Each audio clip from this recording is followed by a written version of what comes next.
everyone. This is the New York City Department of Mental Hygiene's update on COVID-19 for New York City healthcare providers. Thank you for joining today's call. Please note that you've been placed in listen-only mode. If you have questions during the presentations, please submit them via the Q&A portion of the WebEx, and we will address them as time allows. As a reminder, a PDF of these slides, as well as a recording of today's webinar, will be available on our webpage following today's presentation. Additionally, we have moved these webinars to be bi-weekly, so our next meeting will be Friday, July 24th from 1 to 2 p.m.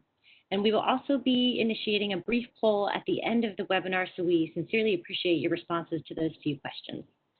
Today we'll be discussing a few topics, including how to support older adults who live at home, reopening guidance, and providing an update on multi-system inflammatory syndrome in children in New York City. And with that, I will pass it off to Dr. Madhuri Ray for the COVID-19 update. Hello, everyone, and would you mind advancing the slide? So we have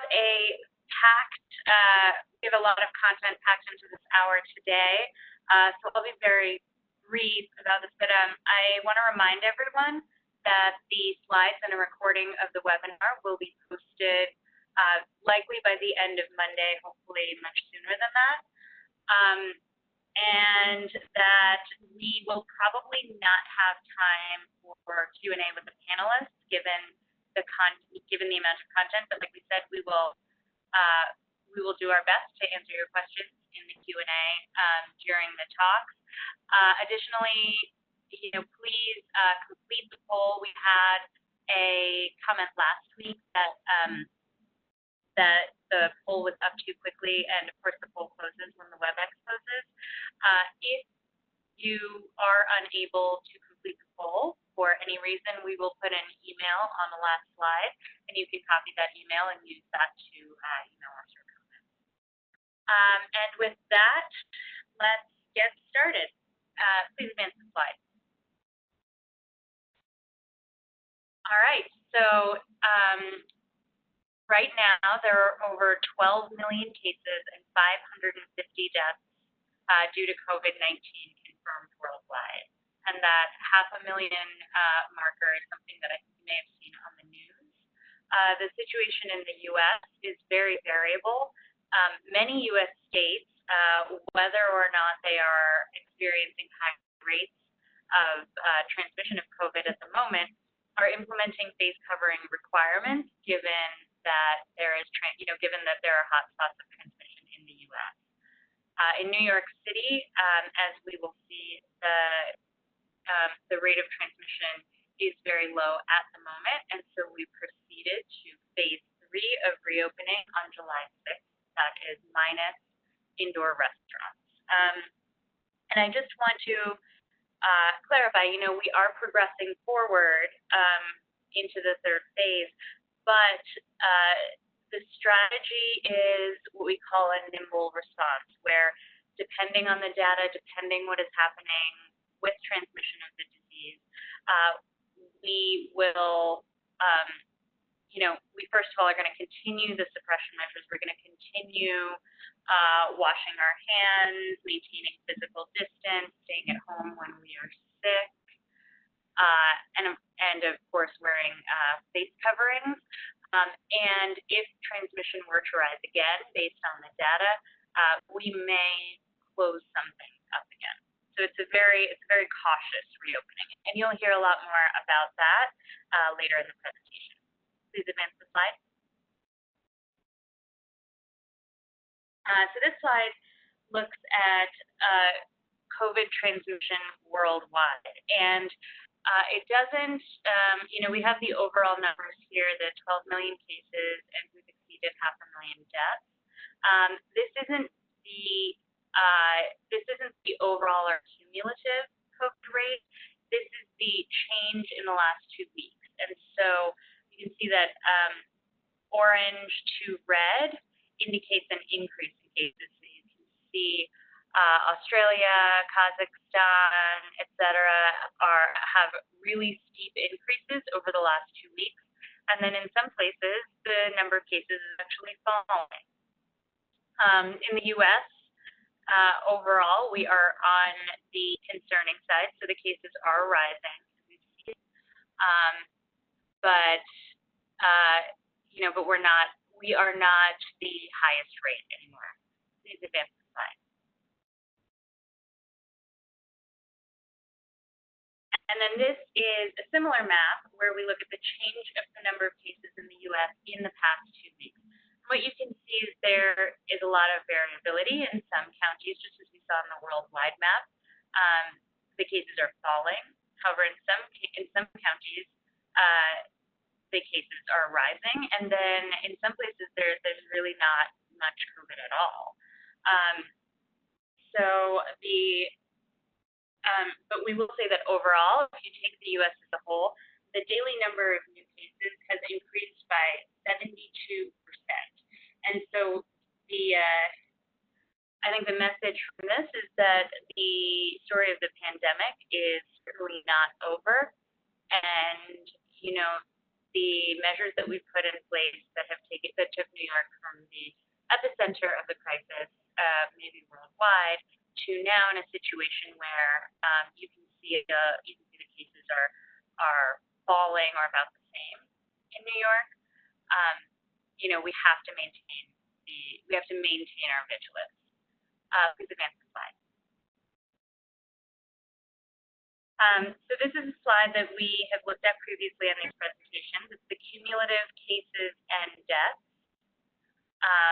And so overall, we can see that in the U.S. there are 3 million cases, and there are over 130,000 deaths. Now, these numbers, which is the share that the cases and the deaths represent in the whole global story of the pandemic, we've seen over the last few weeks that these percentages are very, very slowly creeping down. However, I do want to put your attention on, the U.S. had, and when New York City was peaking in April, the U.S. also hit a peak, but then slowly decreased, and now this is a second peak if you look at the nation as a whole. And the deaths, I just remind everyone that the deaths lag behind the new cases by a couple of weeks. Please advance the slide. So this is the story in New York City, and we always talk about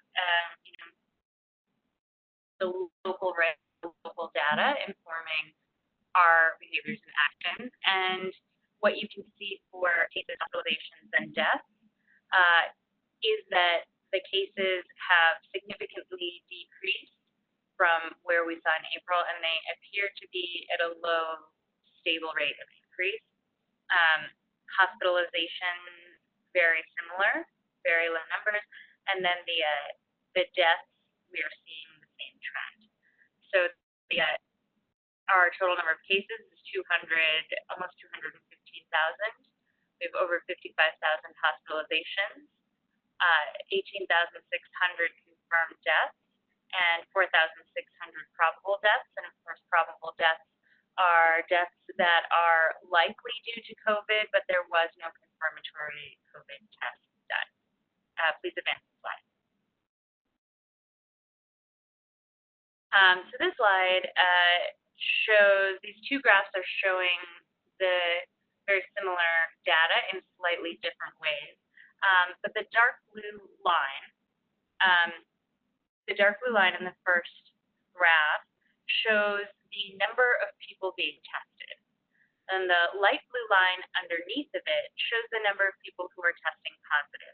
And so what you can see is that in March, we had very few tests, and very many of the people who tested, a large proportion of the people who got tested were positive. And you can see somewhere around April, these two curves start to diverge. So you're testing a lot of people, and you're sort of saturating the number of people who are positive. And so what we can see now is that it is a low percentage. In fact, the number is about 2% of tests are positive.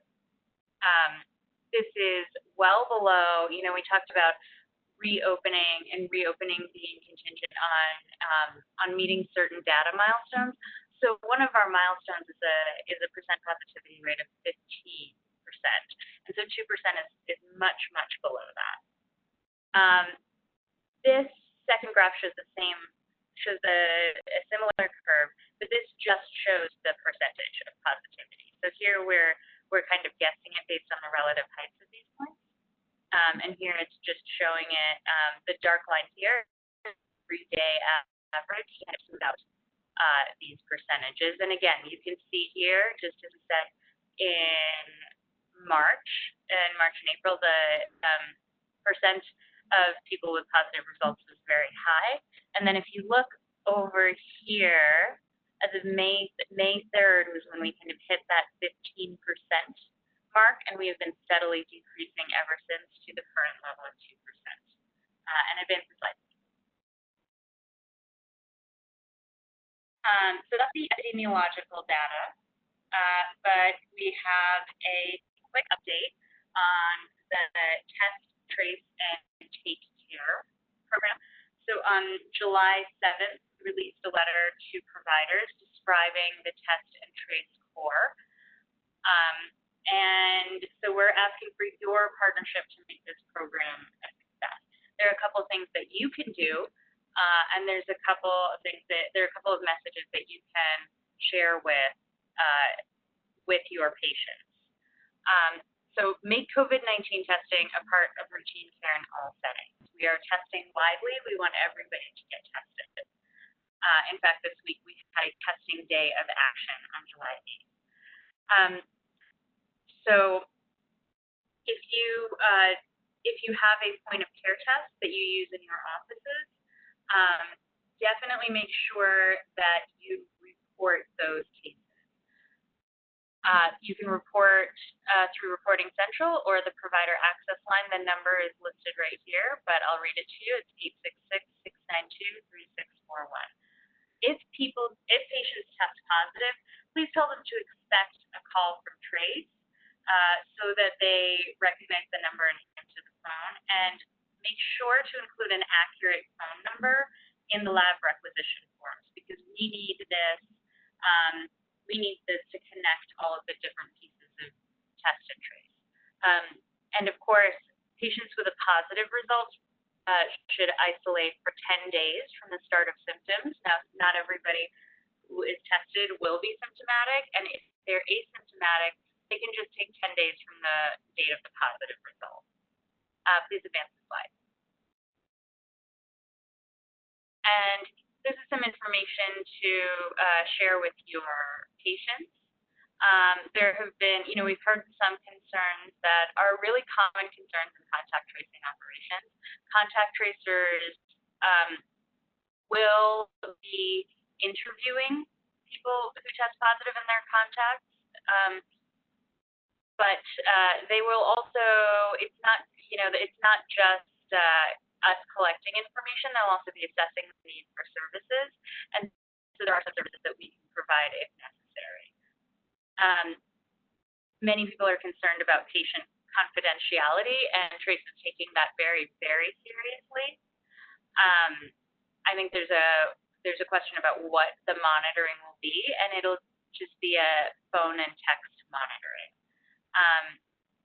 The other thing that we have seen a lot of concern about is whether participating in Trace can affect applications for citizenship, et cetera. The Trace program is not a public benefit under the public charge. And the full content of that letter is available through the link here. And with that, we will pass the presentation off to Dr. Lee for an update on NIST. Hi, thank you so much. And as Dr. Didi Ray mentioned, I'll be providing an update on New York City children with multi-system inflammatory syndrome. This is a new clinical syndrome initially reported by clinicians in the UK in late April. They described previously healthy children presenting with fever, cardiovascular shock, and hyperinflammation. The emergence of this uncommon but potentially serious syndrome appeared to be temporarily related to the COVID-19 pandemic, with many patients having laboratory evidence of SARS-CoV-2 infection. Next slide, please. So upon hearing of these cases in the UK, we at the City Health Department began reaching out to pediatric ICUs in the city, and on May 4th requested New York City providers report patients with suspect MIS to the City Health Department. At that time, there was no standard case definition, so we had a working interim case definition. But in mid-May, the Centers for Disease Control and Prevention released its own case definition, which you can see here. I won't go into all the details, but the essential elements of these criteria are age less than 21 years, severe illness requiring hospitalization, fever for at least 1 day, laboratory evidence of inflammation, and multi-system organ involvement. An additional criterion is either laboratory evidence of SARS-CoV-2 infection or COVID-19 exposure within 4 weeks of symptom onset. Given our widespread community transmission here in New York City, we have been considering all city residents to have potential exposure, and this is something that I'll return to in a little bit. Next slide, please. With provider reports of suspect MIS cases, the City Health Department initiates a case investigation that involves abstraction of clinical and laboratory data by a team of clinician epidemiologists at the Health Department. As of Monday of this week, we had received a total of 358 reports of suspect MIS among New York City residents less than 21 years of age. Among these, 214 met that CDC case definition. And as you can see here, 88 did not meet the case definition, and there are still 56 cases under investigation. Unfortunately, we did have one fatal case in a child who met criteria for MIS. Next slide, please. Looking at the reported cases over time, we have on this epi curve the date of hospitalization on the x-axis and the number of cases hospitalized on the y-axis. You can see that the number of cases of MIS reported in New York City peaked in early to mid-May and now appears to be trailing off. It's important to recognize that delays due to reporting and delays due to case investigation can cause this picture, but we also have been hearing from hospitals that the number of new reports has dropped over the last few weeks.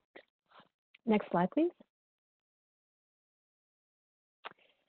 This slide shows the age distribution of MIS cases reported in New York City. And again, this is out of the group of 214 who have met CDC criteria. You can see here in the lower two bars that children under the age of 10 represent about 2/3 of all of our cases in New York City, and that children ages 10 to 20 represent the remaining 1/3 of cases. Next slide, please. Children meeting the criteria for MIS largely live in the Bronx or Brooklyn, each of which represent about 1/3 of the New York City cases of MIS. Residents of Queens represent about 20% of the cases, with Manhattan representing 11% and Staten Island 5%. Next slide, please. By race and ethnicity, those most affected by MIS in New York City were Black African American children, who represent about 32% of the MIS cases, followed by Hispanic and Latino children, who comprise 29% of cases. For context, 22% of the New York City population less than 20 years of age is Black, while 36% of the city's population less than 20 years of age is Hispanic. We're trying to understand this disproportionate burden of MIS among Black children, which has been described by others and may reflect the disproportionate burden of COVID-19 among Black communities. Also, you can see on this slide that 14% of MIS cases in New York City were among white children and 6% were among Asian children. Next slide, please. This slide shows the results for SARS-CoV-2 testing for this group of 214 cases. The top red bar shows that 74% of all cases had laboratory evidence of SARS-CoV-2 infection, either by positive PCR or serology. We had 24% who had positive results on both PCR and serology, and 44% that were positive with serology only. There were a little under a quarter of all cases, 23%, who had only negative PCR and or serology results, and 1% of MIS-C cases do not have SARS-CoV-2 test results. These cases may have pending results, or they may not have been tested because of the timing of their illness preceded recognition of MIS. At this time, as I mentioned earlier, we have considered patients with negative or no results for SARS-CoV-2 testing to have met criteria for MIS due to their potential for exposure during widespread community transmission in New York City. Next slide, please. So here we have listed, in order of descending frequency, the presenting symptoms for New York City children meeting MIS criteria, so with a specific focus to the initial symptoms reported. Similar to some published reports describing MIS cases, gastrointestinal symptoms were common among our cases, with 68% presenting with emesis, and at least half of all cases presenting with abdominal pain and or diarrhea. Rash was also common, noted in 60% of all patients, as was decreased appetite and conjunctivitis, reported in approximately half of all cases. Less frequently reported were cough and sore throat, which were reported in 28 and 25% of all cases, respectively. Next slide, please. With concerns about MIS, we recently convened an advisory group of pediatricians from New York City healthcare facilities and discussed the needs of pediatric providers in the pediatric community related to MIS. From this discussion, we recognize the need to provide guidance to pediatric care providers in primary care settings, as children with MIS may present to primary care settings with very nonspecific symptoms. We worked with this pediatric advisory group, as well as a group of primary care and community-based pediatricians in the city, to develop the following guidance, which borrows heavily from the work already done by New York City hospitals. So I won't go into all the detail here, and it's available on our website, but our intention with this guidance is to offer primary care pediatric providers a framework that allows them to consider MIS in children without feeling the need to refer everyone to the emergency department. The guidance suggests that any ill-appearing child should be referred to an ED, and preferably at a children's hospital or a facility where evaluation by pediatric subspecialists is available. For well-appearing children, however, and that's up here on the slide to the right, for well-appearing children, the guidance emphasizes clinical evaluation and close follow-up by the primary care provider. For a well-appearing child, laboratory testing may be considered, but is not essential for the evaluation. Next slide, please. If the clinical presentation is concerning for MIS, though, referral to an ED for clinical and laboratory diagnostic evaluation is critical. May I have the next slide, please? So as I mentioned, this guidance that I just showed is available on our agency website for providers, which is this first link here. And I'll wrap up with this slide with a note of appreciation for all of you who have reported cases of MIS to the City Health Department. And we certainly recognize that this work represents a collaborative effort. We do request that you continue to report suspect MIS cases to our provider access line, and that we request this reporting be done in addition to reporting to New York State. Our reporting criteria are aligned with those of New York State. So we request that the same cases be reported to New York City and the New York State Departments of Health. Thank you so much for your attention.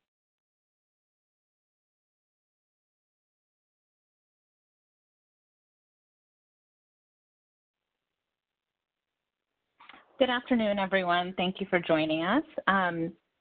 I'm going to present about supporting older adults who live at home, and we're going to talk about prevention and preparation. Next slide, please. So first, we're going to talk about the impact of COVID-19 on older adults in New York City. So although persons 65 years and older make up only 14.8% of the population in New York City as of July 5th, 2020, They represent 24% of all COVID-19 cases, 50% of COVID-19 hospitalizations, and 74% of laboratory-confirmed COVID-19 deaths. Adults ages 50 and older are at increased risk for severe illness, and those ages 65 and older are at the highest risk. Next slide, please. So how can providers optimize preventive care for older adults? It's very important to counsel older adult patients on routine precautions to prevent infection with SARS-CoV-2. It's also important to be prepared for COVID-19 and other emergencies. Lastly, to stay well and keep up with routine appointments and preventative care. Next slide, please. So we're just going to talk about administrative recommendations, just 3 that stand out in particular. So one is to conduct outreach to older adults and other patients at higher risk of illness who are behind on care. The second thing is to designate specific times for certain types of visits, such as offering early morning hours for patients at higher risk for illness with non-COVID-19 complaints, and dedicated hours for sick visits late in the day. Thirdly, identify services that need to be in person, such as immunizations, labs, or vital signs, if patients cannot report from home, and consider brief on-site visits with longer discussions done via telehealth. For additional guidance on restarting or expanding services, please look at the checklist for expanding outpatient practices during COVID-19 considerations and resources. Next slide, please. So we recommend continuation of routine COVID-19 precautions. So it's very important to emphasize to your patients that even if they have had COVID-19 before or their serology was positive for antibodies, it's very unclear what effect this actually has on preventing illness in the future. So it's very important to emphasize patients to continue to stay home to protect themselves, especially when obtaining necessary medical care, running essential errands, or for solitary exercise. They should continue to try and work and socialize remotely. They should also always wear a face covering when leaving home. Also, when possible, they should ask others with lower risk for severe COVID-19 illness to run essential errands for them. If not possible, they should try to shop during hours designated for older adults. Whenever possible, they should stay at least 6 feet away from others, and they should continue to wash hands often with soap and water for at least 20 seconds, especially on return home, or to use hand sanitizer. Next slide, please. You should advise patients to know how to reach healthcare providers, including via phone and telehealth portals. Counsel on symptoms of COVID-19 and advise that symptoms in older adults may be atypical. The most common symptoms are shortness of breath or difficulty breathing, fever, chills, fatigue, muscle pain, headache, sore throat, new loss of taste or smell, congestion or runny nose, nausea, vomiting, and diarrhea. There are some atypical symptoms that can occur in older adults, such as confusion, disorientation, and falls. It is important to note that in older adults, any change from baseline can indicate a COVID-19 infection. It's important to encourage older adults and others at high risk of severe illness from COVID-19 to contact their provider as soon as they think they have symptoms, or if their symptoms change. Next slide, please.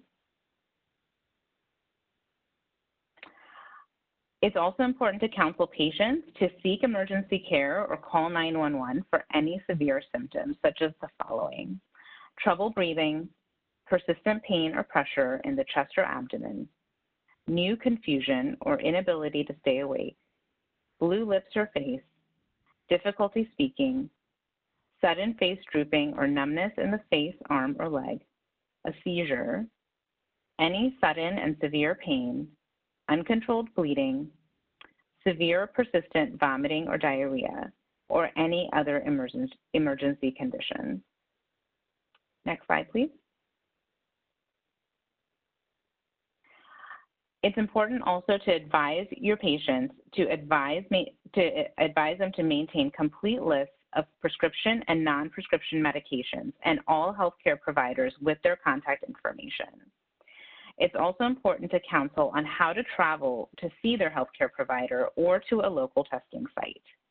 So some transportation services are available for essential medical appointments for those ages 60 and older. Call Aging Connect at the following number for more information. Some insurance providers, including Medicaid, cover non-emergency transportation, including provider visits. Patients can contact their health insurance company to find out what is covered, how to arrange transportation, and if pre-authorization is needed. If you do not provide testing at your office, patients can find a testing site near them by calling 311 or going to nyc.gov/COVID-test.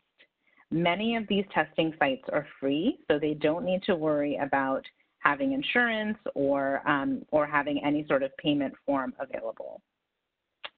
Next slide, please. So there is also transportation for Medicaid fee-for-service patients. So to arrange non-emergency transportation for patients in fee-for-service Medicaid, contact the contracted transportation manager for NYC at the following: Medical Answering Services, LLC, with the following website and phone number. Next slide, please. It's also important to counsel patients to consider wishes for medical care and choosing a healthcare proxy in case they are unable to speak for themselves. We have a link to NYS resources and forms on this website. Many older adults and caregivers for children are caregivers for children or other adults. So having caregiving plans in place for people as well as pets in case of hospitalization. You can also advise them to keep a thermometer and a supply of non-prescription medications that are safe for use. For example, Tylenol or other medications for symptoms. It's also important to share information on the COVID-19 hotel program. If patients or others at home are sick and unable to safely separate from others, you or the patient can call 844-692-4692 to begin the screening process. If the patient is in the hoteling program, they will be provided with meals. There will be someone there 24/7, and there are mental health and wellness counselors available, as well as access to healthcare resources. Next slide, please. So it's important for the patients to stay well and maintain care. So counsel patients that it is safe to receive routine care in person when necessary. So things such as annual checkups, vaccinations, and health screenings, follow-up visits for chronic conditions like high blood pressure, diabetes, or heart disease, follow-up visits for or referrals for mental health issues, routine eye exams. It's important to ensure they have a current pair of eyeglasses or contact lenses to prevent falls or any other accidents in the home. And it's also important to maintain routine dental care. You can also share the infection control measures that you're implementing in your practice with these patients, such as increased cleaning and disinfection practices, staggered in-person appointments, and designated office hours for those at high risk for severe illness. This can make your patients feel more comfortable that they're going to be safe and not at risk for COVID-19 when receiving health care at your practice. Next slide, please. Patients should have a 90-day supply of all necessary prescription medications. We advise contacting prescribing providers for reauthorization of prescriptions a month prior to expiration. If patients get medications by mail, request refills at least a week before medications run out. For information about pharmacies that deliver, patients can visit nyc.gov/health/COVID resources to find a local pharmacy that's open near them and details about delivery. There are also pharmacies such as Capsule and Medley that are 2 pharmacy options for delivery 7 days a week. Tomorrow Health is also a medical supply company that offers home delivery for supplies like canes, walkers, catheters, and respiratory supplies. Next slide, please. So the next thing we're going to talk about is vaccines. Vaccination is our best defense against vaccine-preventable diseases. Ensure your patients receive all needed vaccines, including the flu vaccine when it's available, pneumococcal vaccine, and zoster vaccine. We strongly recommend these vaccines. Provider recommendation is the strongest predictor of whether patients receive the needed vaccines. Use evidence-based practices to improve vaccine coverage, such as using immunization standing orders, reminder recall systems, and assessing your patients for all needed vaccines. If you do not have vaccines in stock, refer patients for vaccination services, for example, pharmacies. Next slide, please.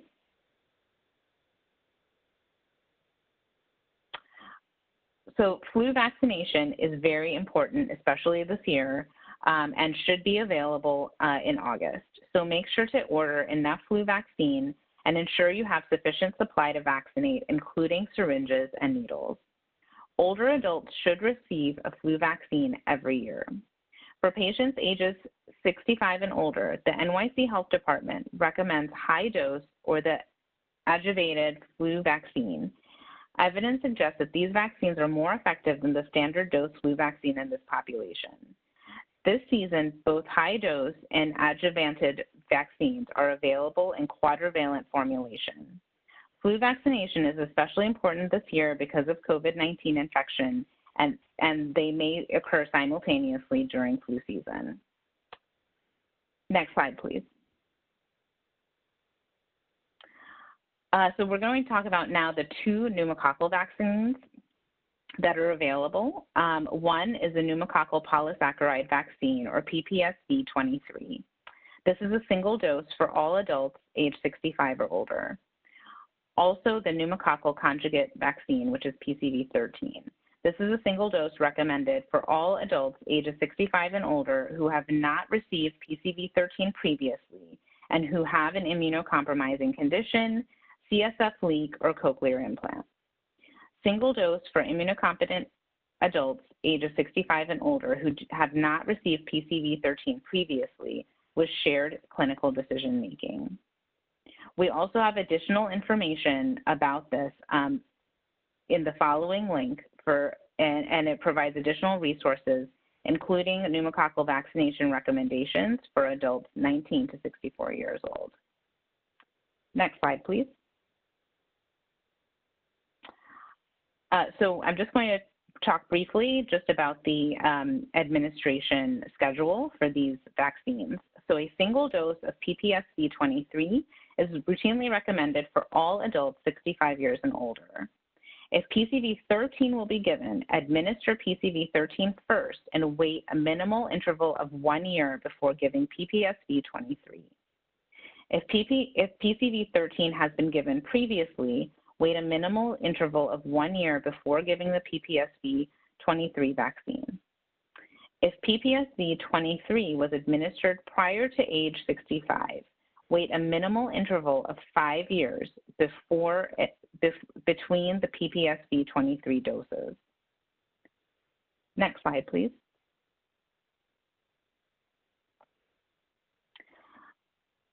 So shared decision making for adults ages 65 and years and older is a decision process between the healthcare provider and the patient. So considerations include the patient's risk for exposure of PCV13 serotypes and the risk for pneumococcal disease for that person as a result of underlying medical conditions. Some potential increased risk of disease. This exists in persons with chronic lung, heart, or liver disease, diabetes, or alcoholism, and those who smoke cigarettes or who have more than one chronic medical condition. Some things to consider for potential increased risk for exposure include persons residing in nursing homes or other long-term care facilities. Next slide, please. The last thing I'm going to talk about for vaccinations is the zoster vaccine. So Shingrix is the preferred zoster vaccination for preventing shingles and related complications. So administer Shingrix to all immunocompetent persons 50 years and older in a 2-dose series. It's recommended for individuals who previously received the shingles vaccine Zostavax, report a prior episode of herpes zoster, or have a chronic medical condition like chronic renal failure, diabetes, rheumatoid arthritis, chronic pulmonary disease, unless a contraindication or precaution exists. Some precautions against using the zoster vaccine is a current herpes zoster infection, pregnancy, or breastfeeding. We also need to provide counseling on expected reactogenicity, including redness and swelling at the site of administration, fever, and headache. Next slide, please. So these are just some resources that we think may be helpful for your older patients. So please visit our website, or you'll get a copy of this webinar as well to look into these further. Next slide, please. So we'll now talk about behavioral health. So it's very important to counsel patients on maintaining routine care of any behavioral health conditions. Employ trauma and resilience-informed approaches with patients who may be experiencing direct complications from COVID-19, but also trauma and psychosocial stressors. Visit NYC Health Department's COVID-19 Coping and Emotional Wellbeing webpage. We also have a recent Dear Colleague letter, which includes guidance on recognizing and addressing behavioral health concerns. Consider routine mental health and substance use disorder screenings for older adults when they visit your office and other patients at higher risk for severe illness. Next slide, please. Lastly, we're going to talk about psychosocial considerations. So consider how you can better integrate social, behavioral health, and medical services in your practice, including asking about needs and providing referrals and resources for mental health challenges, including depression, anxiety, grief, loss, self-harm, and suicidal thoughts. Substance use disorders, domestic and interpersonal violence, isolation, which can especially affect older adults, but it's affecting all age groups during physical distancing. And lastly, social determinants of health, including food insecurity, poverty, and housing insecurity. We have additional resources also at the bottom of this slide that you can use during your patient visits. Next slide, please.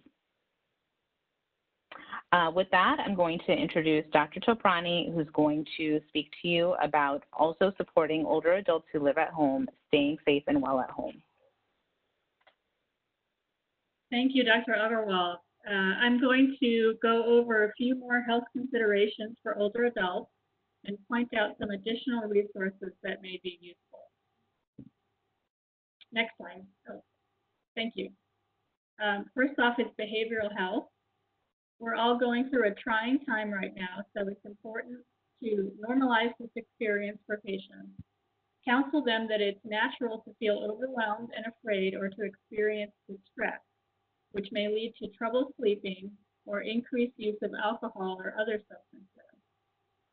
Recommend that patients stay connected with their social networks via phone calls, social media, and video chat, and recommend staying active safely, such as through exercising alone outdoors. Provide mindful drinking strategies and overdose prevention recommendations, and recommend trying to remain positive and reminding oneself of one's strengths. Next slide, please. There are a couple of resources you can share with patients. NYC Well is a free and confidential behavioral health support service that is available 24/7. NYC Well also has an app library on their website for those patients who are comfortable with apps. If isolation and loneliness is a concern, Patients can request free recurring social check-in calls by calling Aging Connect at the number listed here. Next slide, please. This slide shows a number of resources for elder abuse and domestic and gender-based violence. It's important to remember to see older adult patients alone for at least part of the visit without a caretaker or family member present so they can discuss these matters with you safely.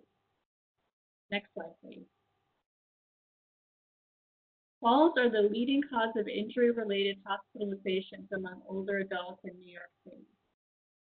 The health department has a City Health Information Clinical Bulletin on fall prevention among older adults, which includes information on how to screen for falls, assessing at-risk patients, fall prevention strategies, reimbursement for fall-related visits, and other resources.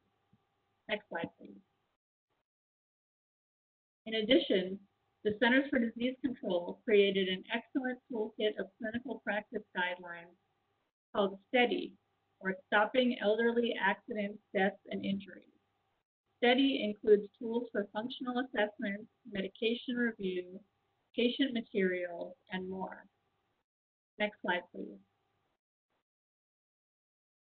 The health department also has a set of web pages dedicated to fall prevention among older adults that I encourage you to check out. It has sections for older adults, for their caregivers, and for healthcare providers.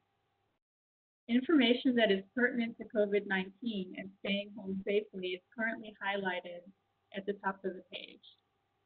Next slide, please. Most older adult falls occur in the home, and this home safety checklist allows older adults, with the help of a caregiver, friend, or family member, to assess the safety of their homes room by room.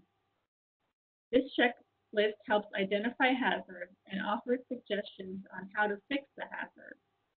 The back has a list of resources for free or low-cost home maintenance and repair programs. This is a free resource available in multiple languages, which you can access online and share with your older adult patients. Next slide, please. There are a few key actions you can take to prevent falls among older adults. Screen older adults for fall risks at least once per year. Conduct a complete review of all patient medications and consider modifying those medications that increase fall risk. Promote home safety modifications. Make referrals for vision and hearing screening, physical and occupational therapy, and foot care as appropriate. And finally, strengthen delivery of fall prevention messaging at ED or hospital discharge, such as by providing the home safety checklist on the previous slide. Next slide, please.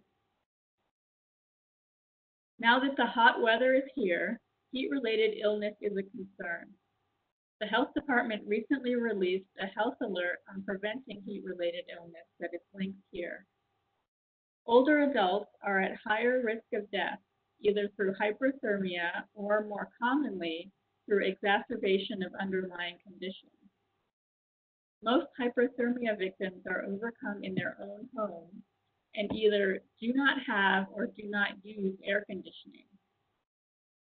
Staying at home as part of physical distancing measures for COVID-19 may increase the risk of heat-related illness during a heat event if air conditioning is unavailable. In addition, people may be more reluctant to use air conditioning due to financial strain related to COVID-19. Next slide, please. The New York State Home Energy Assistance Program, or HEAP, provides people who meet eligibility criteria with funds to purchase and install an air conditioner. There is an income eligibility criterion, and individuals must have a written document from their healthcare provider that documents their increased risk for heat-related illness. Patients can call 311 to request a HEAP application, and you can learn more about the HEAP program through Health Alert number 19, which is linked here. Next slide, please. This slide shows resources for individuals who are in need of food.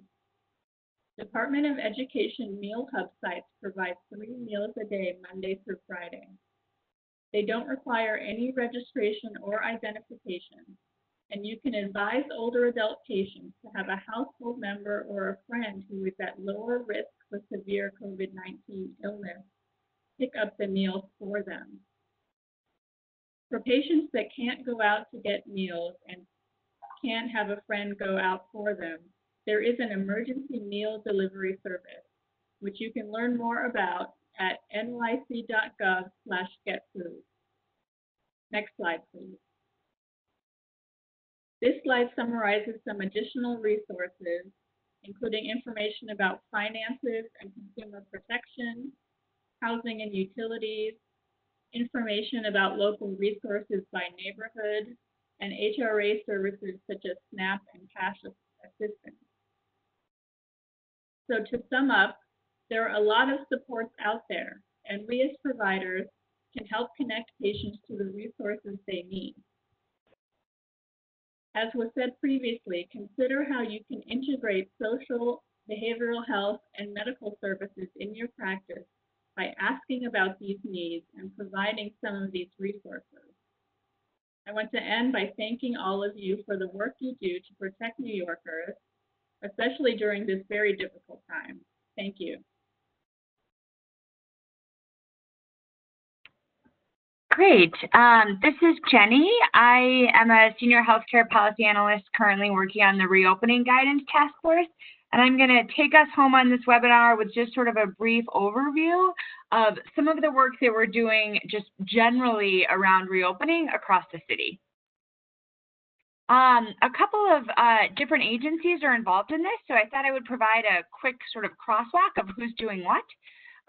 So DOHMH, we're working on public health guidance, providing tools for businesses.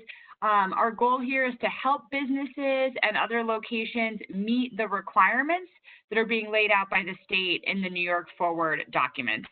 The New York City Department of Consumer and Worker Protection, they are working on education, enforcement for worker health and safety. They have a worker protection hotline.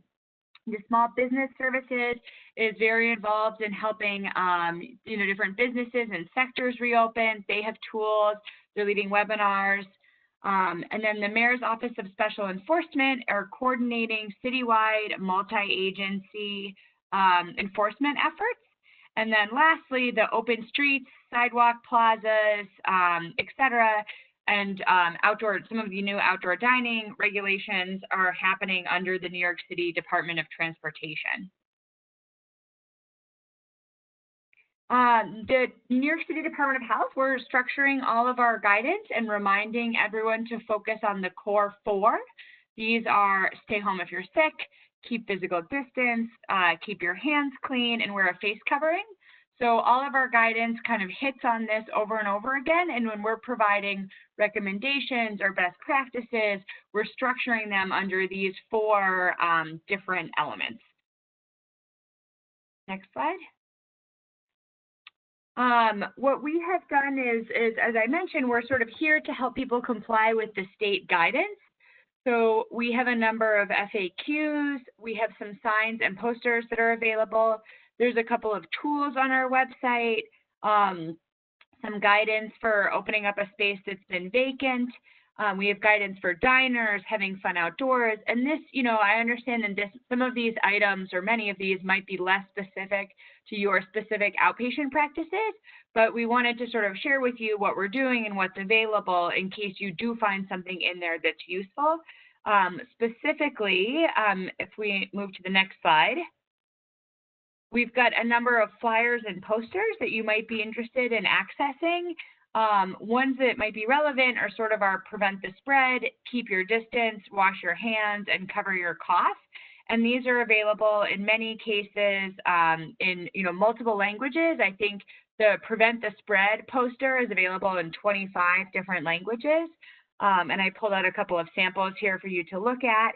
And these flyers and posters you can print yourselves or you can order them by calling 311. So we definitely encourage you to sort of take a look. I included the link, so go ahead and see, obviously the prevent the spread in New York City restaurants, not relevant, but if you're interested in a wash your hands sign, go ahead and look and see what looks like it might be useful for you in all of your offices.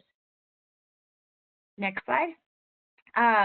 Specifically for outpatient offices and outpatient practices, and I believe that this has been covered before, but we have a checklist for expanding outpatient practices. These are, guidance and recommendations that come from the New York State Department of Health, from the CDC. It's kind of a compilation of recommendations and best practices. And, a couple of things that are in here, and I also wanted to highlight, especially around reopening, is thinking through creating space in your waiting rooms, obviously, moving chairs, potentially reorganizing plants, using tape to indicate direction and flow for patients as they come in the door. You can think about sort of in your offices, for those of you in large practices that might have conference rooms or small lunch break rooms. If you have smaller offices that are a little bit too tight for staff, you could consider repurposing a conference room to be a desk space or a workspace. A couple of other tips in there are things like, we would also recommend like removing magazines from your waiting room to kind of reduce cross-contamination. I suspect that many of these recommendations sort of really are come off as obvious for you all. We've been sort of looking to take these recommendations and also share them with businesses who are not necessarily used to have to implementing infection control in their settings. But there's also other useful information in this checklist, and we would sort of encourage you to go ahead and take a look at that. Next slide.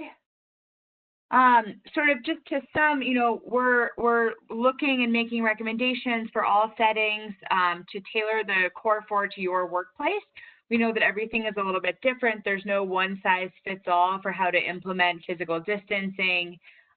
So the concepts are simple, but we know that implementation is actually quite hard, and it really requires thinking through every operational detail. One particular piece of guidance that I've actually come across recently, which I've really liked, and I think the way they structure it is a good way that kind of illustrates this, is actually the Momofuku restaurant guide. They've structured it like the day in a restaurant. And so I would encourage you to think through, like, what does the day in an outpatient, or ambulatory care practice setting look like? And then think through from like the first time your employees enter the office in the morning, are you staggering shifts? Are they coming in through multiple doors, or have you organized an entryway into the building that's different from the exit? And then sort of move through each daily activity and try to apply this lens of the core 4 to each different activity that your office might carry out. It's incredibly, it's the devil is in the details on how to really implement some of these things. And I think kind of thinking through it and the day in the life of is a useful way to think about it. And then, of course, be flexible and prepared to change. As you all know, the guidance on this changes regularly, and as we learn lessons from New York City and in other places, we'll be sure to sort of share those out. And lastly, employees probably have feedback on how to improve their health and safety measures, and so we really encourage you to communicate with your staff and ask them what they've found are working for them. So that's it for me.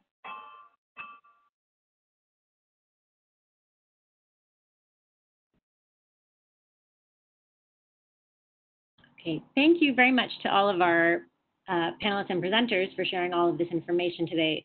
We unfortunately only have 1 or 2 minutes left, but we did put our poll up for those of you who might be able to stay with us and fill it out. It's just a few quick questions, and we really appreciate your feedback.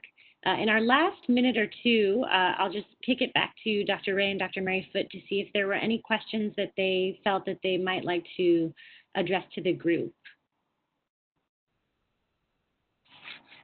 Hi, Allison. Thank you. I was actually just trying to answer one on the Q&A, and then it disappeared with the poll. But I think there's a lot of interest in the recent, meter report and the open letter to the WHO with concerns about airborne transmission of COVID. And just as an update, the WHO did release yesterday afternoon a scientific brief, which provides a really nice review of the kind of current scientific evidence and understanding. And it also includes some preprint data that's not publicly available yet. So I really encourage you to take a look.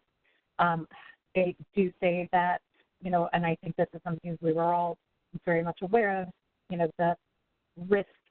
There is certainly a potential risk of airborne transmission in closed, crowded spaces, especially where people are not practicing any kind of source control or social distancing and there's poor ventilation.